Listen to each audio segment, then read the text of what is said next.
What's going on, everybody? Hey, welcome back to another video with your man Gamecock Chuck.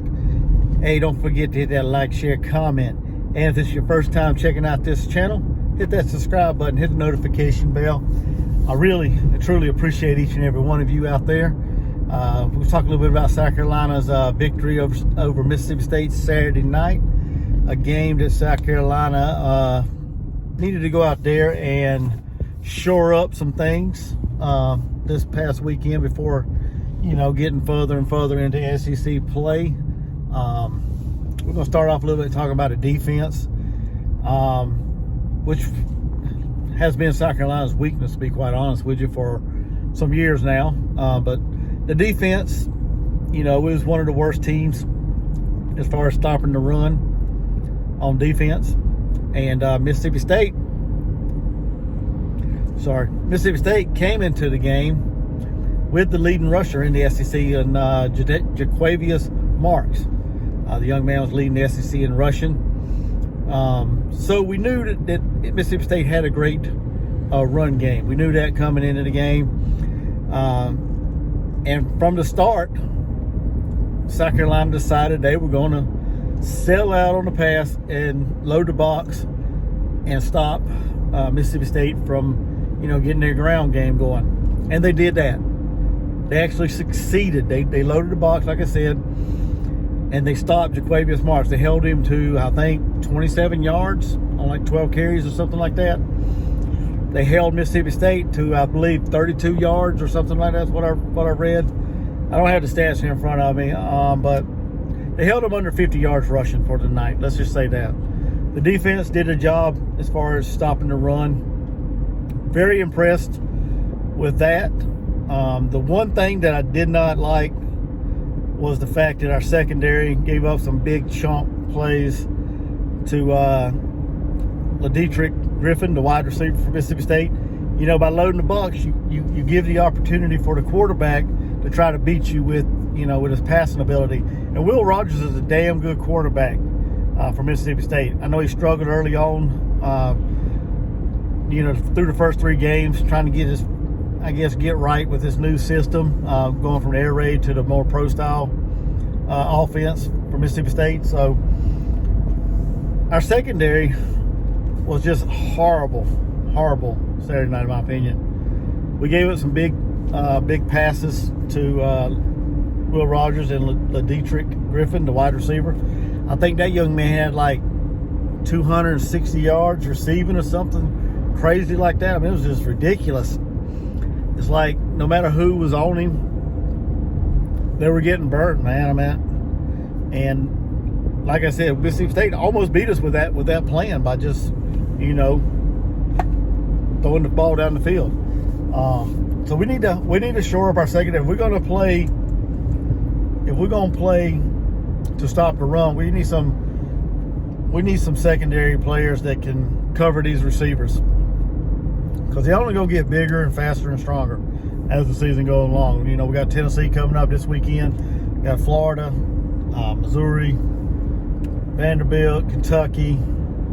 All the rest of the schedule. Texas A&M. We got the rest of our SEC schedule, and them receivers is, let's just face it, some of them may be bigger than what Mississippi State had out there. Some of them may be faster. So we're gonna need our DBs, our safeties, to play better coverage whenever we're selling out to stop the run. So, but that was the only glaring concern as far as defense. We got to the quarterback, got 4 sacks on the night. Like I said, we stopped the run.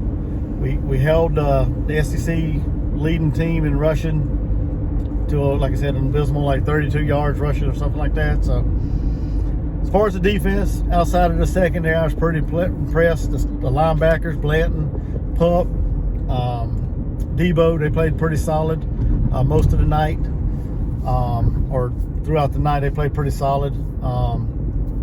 D-line, Huntley,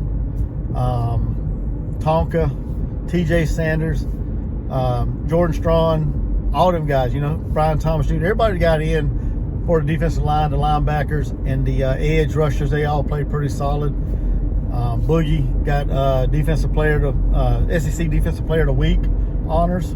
So kudos to him. Good job there. Like I said, the the defense helped secure that win. To be honest with you, by not allowing Mississippi State to run the ball as effectively as they had, through the first 3 games of the season. Now let's switch gears a little bit to the offense. Man, what can you say about Spencer Rattler and Xavier Legette? I know there's a lot of shit talking about Rattler, and people just seem to think he's garbage and ain't that good. And I mean, what's that guy got to do, man? What does he have to do? He only went 18 of 20. And I know y'all going to say, well, it's just Mississippi State. But guess what? You still have to go out there. You still have to execute. You have to read the defense. You have to make the right throw. I mean, why are y'all still hating on the man just because he's doing good? The man went out there and went 18 of 20. For all y'all idiots that don't know how to do math, basic math, that's 90%. That man completed 90% of his passes for 288 yards, 3 touchdowns, no interceptions. On the year, he's already got 1,242 yards, 7 touchdowns, only 2 picks. And them 2 picks come against Georgia, the best team in the country right now. Even though they may have some struggles going on as well, a little bit, not a whole lot, but, getting off slow starts and stuff like that. But that was his 2 picks, was against Georgia. And then was at the end of the game, near the end of the game, when he was trying to make things happen, and Georgia just read it right. So y'all need to quit hating on Rattler and give the man the respect he deserves, because he is one of the best quarterbacks. Well, he is the best quarterback in the SEC. I'll go ahead and say it right now. Y'all can get in the comments and bash me all you want. I don't give a shit. But he is the best quarterback in the SEC. Xavier Legette, I hear a lot of people saying that it's just Rattler. There's nobody. He got no receivers. Granted, he may not have receivers, but he's got the best receiver in the country right now in Xavier Legette. He leads the nation in receiving yards with like 554 yards. So to sit here and say that Rattler has nobody to get the ball to, you ain't been watching football, so you might want to figure out, you might want to get online, just quit watching whatever y'all watching and start watching other teams instead of just your team. But the man is a talented and explosive weapon as far as the receiving core. God forbid if we had Juice Wells healthy. I mean, we'd have a tandem unlike anything else in the SEC, in my opinion. The man has got speed to burn. He's got great hands. He's put into work this off season. In case y'all don't know, he went out to Arizona and trained with Deebo Samuels and got his route running good, got his hands, got his hands right as far as catching the ball and looking the ball in and everything. Because years prior, he did struggle some, but I think this year he's got it figured out. He's doing a damn good job, helping the Gamecocks. Spencer Rattler knows he's got a weapon there that all he's got to do is get the ball to the man. He's got a great chance, damn good shot of bringing the ball down. So, he's got that high point ability and everything. So, but yeah, Xavier Legette, he finished tonight with I think it was like 5 catches, something like that, 188 yards. And that's about it. I mean, outside of that, prior to the game, I put out a video wanting to know who's going to be our second wide receiver, and that person still hasn't stepped up yet. I mean, outside of Legette, there wasn't a whole lot. There wasn't a whole lot of other receivers to step up, and that could be a factor. That could be a result of the Gamecocks wanting to establish the run, because in this game, that was pretty evident from the get-go that South Carolina was wanting to establish the run, and they did. This was actually one of the best rushing game this was the best rushing game for the Gamecocks so far this year. I think we finished around 150 yards rushing or something like that as a team. I know everybody, loves DK as far as Gamecock Nation. I do too. I like the man. But let's just face it, he's not the running back. And I think we found who should be carrying the rock the rest of the year, and that is Mario Anderson, the talented running back from Newberry, Division II Newberry, that transferred in. He had a great game. He carried the ball 26 times for like 88 yards. But he has that good vision. It seems like, watching him run. He hits the hole. He don't dance around too much. He hits the ball. He hits the hole and he hits it hard. And to me it just shows that I think he's the more he's the running back we should be going forward, in my opinion. But I mean, like I said, I love DK. I love what he's done for Gamecock Nation. But it's time to put that experiment away and let's focus on letting Mario tote the load, Juju, and DJ Braswell. I'm fine with that. You know, get DK in there, do a little goal line, wildcat action, whatever the case may be. But let's just go ahead and get away from that experiment. Let's give Mario Anderson the ball, the true running back.